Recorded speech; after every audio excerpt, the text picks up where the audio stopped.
Hey guys, welcome back. So a few weeks ago on the channel, we done the product reveal for the new Taylormade mini driver. That's right. The 300 series. We walked into that video not really expecting it to be the way that it turned out. I think we were reviewing a product that we thought was, we had question marks over it, how valid it was to release another mini driver. Yeah. By the end of the video, we were convinced there was a role for the mini driver. Yeah, I mean, the way that Mikey hit it, he was skeptical. We were skeptical. Completely. And we just thought, okay, let's see. And he started hitting great shots with it. He started kind of getting confident with it. He started mentioning how it was flying better than his 3 would. Yeah. And it just took shape. And I think that's, the proof was literally just in the performance of it. We've seen some videos that other channels have done on the mini drivers, and kind of wanted to let this one, play out a little bit before returning to the mini driver. And the reason for that was I wanted to see how other channels approached it. We're always trying to do a better job ourselves, and that involves watching how the best out there do it. And I think we're going to put a TXG spin in this today. We have fitted it. Yes. We put a shaft that we know that you love in it. We are going to fit it further into this video. And what we're really trying to establish is, why would you need to use a mini driver? Yeah. What are the delivery characteristics that really make it either an option or necessary potentially to use a mini driver? Who is that player? I think a lot of people can just get the stock product sent to them with the Diamana shaft that comes in it, a bit like what we did Exactly. when we first got it. Mm-hmm. And the chances are it's going to either be magic or tragic. Yes. Right? You're going to say yes or you're going to say no. And that's the kind of the response I've seen. We're going to go a few layers deeper than that here. We're going to make this work. We're going to show how to make it work. What are the characteristics of this club that mean that you have to set the club up in a certain way? So we built this specifically for Matt to his length, 43.75, which is standard length in the mini, D 3.8 on the swing weight. Nice. Your grip, your shaft, as we say. And we're going to now start to dial this in. Nice. Okay. We've just hit some baseline drivers for you. We've kind of got your stock numbers in here. We're going to look at those. Today, Matty's delivery, 120 with the driver, good efficiency, delivering 15 degrees aloft. Path is 4 degrees to the left from in to out, 4 degrees up. Great delivery for the driver. The face angle is 3 degrees open to the target, 1 degree closed to the path, going to create a nice draw, which, as we can see is the shape we're seeing here. So from there, guys, we're going to see where the mini driver fits in and how your delivery characteristics evolve when you use a slightly shorter driver. And that's the question people ask is really, if they're struggling with the driver, what would a mini driver do for them other than just saying, oh, it's shorter? Lots of different people have talked in the last few weeks since we released that first video about they either love the mini driver, it's been a saviour for their game. Some people even saying that they hit it much further than a normal driver. Crazy. Just because of the characteristics with it. It maybe frees them up. Sometimes going shorter can help people swing faster. Interesting. It maybe frees them up in their swing a little bit. They have more confidence that the club isn't too long. They don't have the governor on their golf swing. We speak a lot about that when players are misfit and they don't have the right equipment in their hands. Often the body just will not allow the natural amount of speed that player has at their disposal to come out. It just will say, no, I'm giving you this much because this is all you can control. Yeah. That happens a lot. True. Then as the fit evolves and then you see the player really free up, that's when you see the player's true potential and you see those incremental gains as you go. And that's why from the start of a fit to the end of a fit, sometimes those 20, 30, 40 are gains that people talk about. It's because of that process. Right. It's because of the evolution of better fit, more confidence, et cetera, et cetera. Makes total sense. Okay, let's hit a couple of baseline ones with a mini. Gotcha. Let's see what we're dealing with.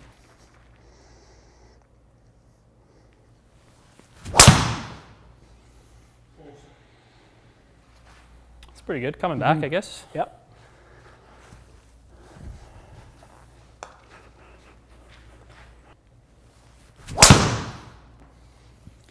That's the one. That's nice.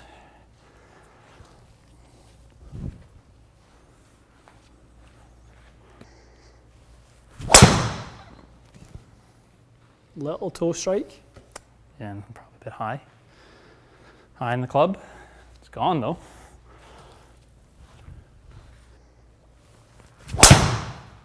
That's hit well. That's a good one.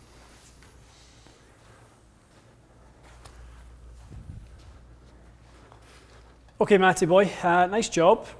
Couple of really good ones in there. Yeah. Bullets. Couple of bullets. It was flat, wasn't it? I mean, Super.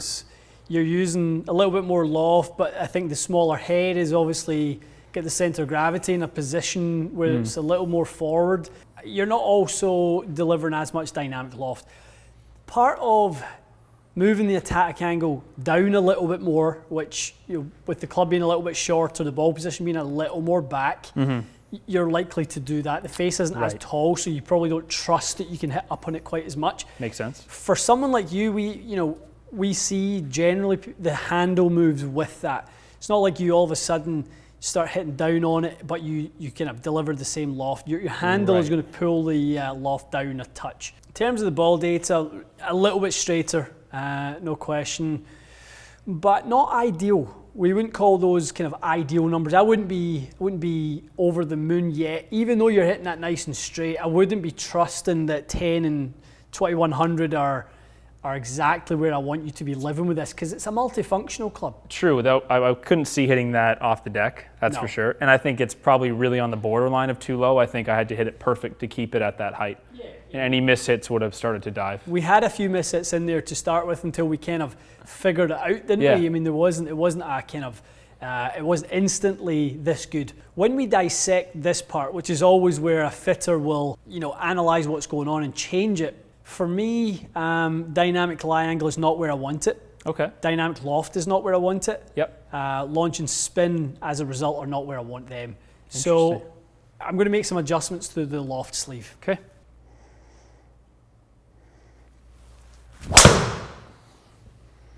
That felt good. Nice, lovely shape.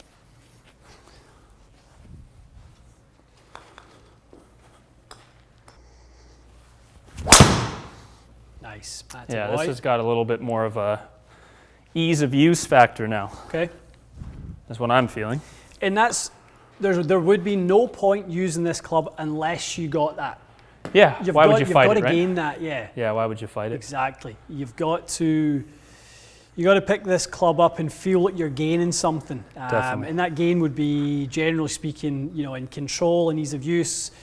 You could, hit a significant amount of fairways that you wouldn't normally be hitting. And that's what you're looking for, right? Yeah, definitely.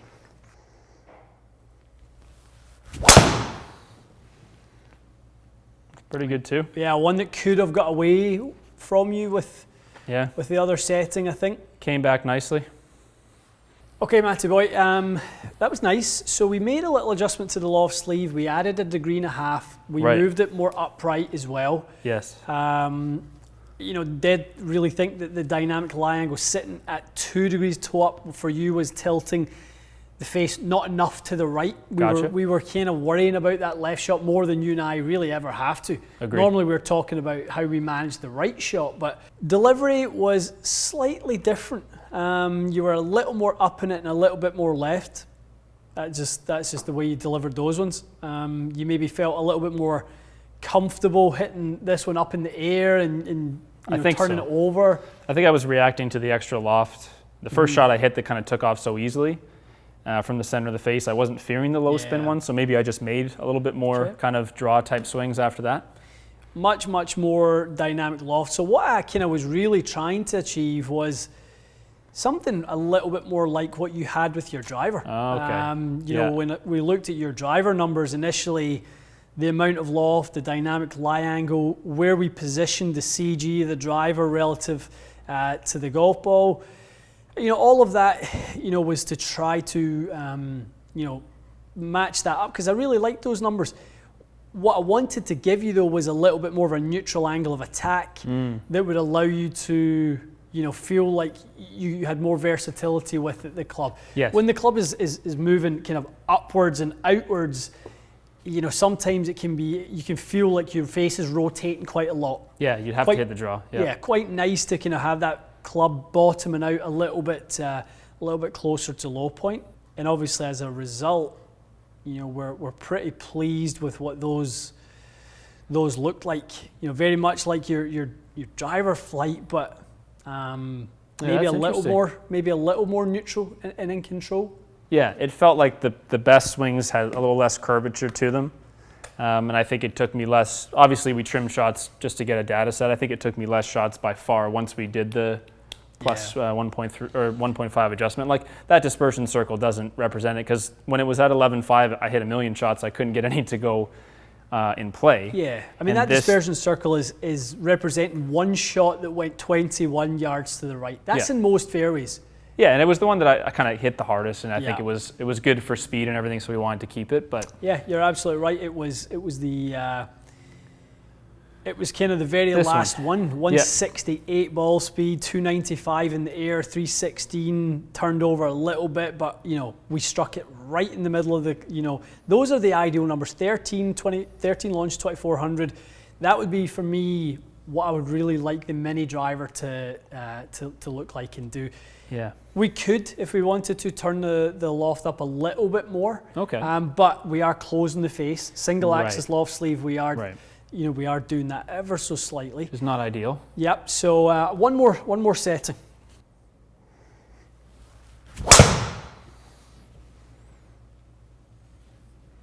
That flew nice. Mm-hmm.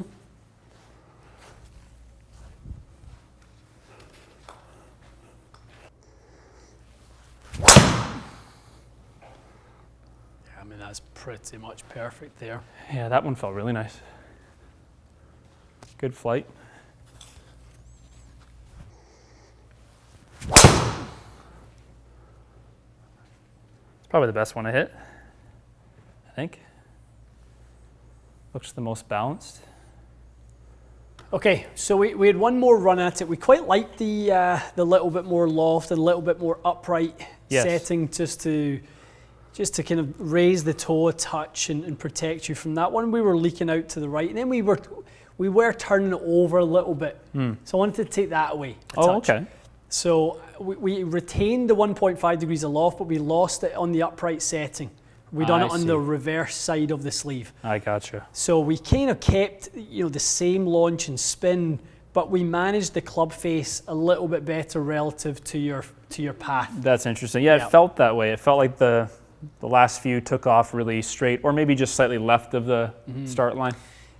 Tilting that lie angle up, guys, is in an iron fit, in a driver fit, in a wood fit, really how we manage the face, manage the loft. In Matt's case, tilting the loft more up as we look in the club data here up to 4.7 was too much. 2 wasn't enough, and 3.4 was perfect. That's really cool. It's good, isn't it? Yeah, and it's interesting how I think I got a little more confident with this. I swung it a little bit faster. Yeah. And that's how we ended up with just a little bit better output out of it. Yeah. So in the end, we ended up with quite a good starting point with the Mini. I think we went through a nice setting with turning the loft sleeve up and managing the dynamic lie angle, but we needed to modify it slightly. If someone was looking for, ideal numbers off the Mini, I would say this would be pretty much. Because you want the fairway finder, which does spin a bit more. Yeah. Important to go through the process, right? Important to judge a product based upon giving it the best chance you can. All the technology that's packed into these products, you've got to give them a chance. Totally. And unless you go through this process, you really are not giving them a chance.